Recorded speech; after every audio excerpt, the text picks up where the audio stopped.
بسم اللہ الرحمن الرحیم۔ سیدنا کعب بن عجرہ رضی اللہ عنہ بیان فرماتے ہیں، سنن نسائی کی حدیث ہے، آپ نے کیا فرمایا؟ فرمایا کہ ستکون بعدی امراء، میرے بعد حاکم بادشاہت کا دور چلے گا، ایسے حکمران ہوں گے، تو فرمایا کہ ان کی عادتیں ہوں گی وہ جھوٹ بولیں گے، ظلم کریں گے۔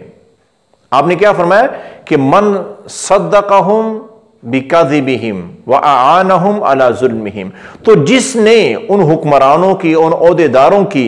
جھوٹی باتوں کی بھی تصدیق کر دی، جھوٹ بول رہے ہیں لیکن وہ کہتا نہیں سچ ہے جی، ٹھیک ہے جی، اور یا وہ لوگ ظلم کر رہے ہیں اور وہ ظلم میں ان کی مدد کر رہا ہے، ان کی مخالفت نہیں کرتا، ان کو روکتا نہیں ہے، اس کو برا نہیں جانتا، تو فرمایا کہ فَلَيْسَ مِنِّي وَلَسْتُ مِنْهُ، میرا اس بندے سے کوئی تعلق نہیں ہے، میں اس سے نہیں ہوں، وہ مجھ سے نہیں ہے، ہمارا کوئی تعلق نہیں ہے۔ ایسا بندہ مسلمان ہے ہی نہیں جو لوگوں کے ظلم پر ان کی مدد کرتا ہے اور ان کی جھوٹی باتوں کو بھی سچ کہتا ہے، کیوں؟ عہدہ دار ہے۔ اور ساتھ ہی فرمایا کہ وَلَيْسَ بِوَارِدٍ عَلَيَّ الْحَوْض، ایسا بندہ حوض کوثر پر میرے پاس نہیں پہنچ سکے گا،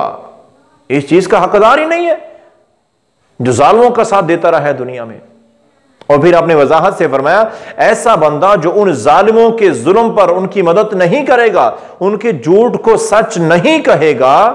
ایسے لوگ ہوں گے جن کے ساتھ میرا تعلق ہے، جو مجھ سے ہیں اور میں ان سے ہوں، یعنی کہ یہ ہے صحیح معنوں میں مسلمان۔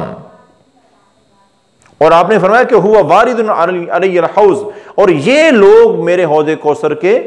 مستحق ہوں گے، وہاں پر ان کو آنے کی اجازت ہوگی اور یہ حوض کوثر کے جام پئیں گے۔ تو میرے بھائیو،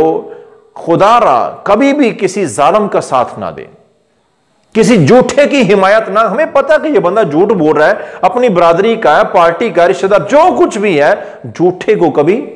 سچا ثابت کرنے کی کوشش نہ کریں اور نہ ہی کبھی کسی ظلم کا ساتھ دیں، اللہ کو بالکل پسند نہیں ہے۔ اور ہمارے پیارے نبی صلی اللہ علیہ وسلم نے تو کیا کہہ دیا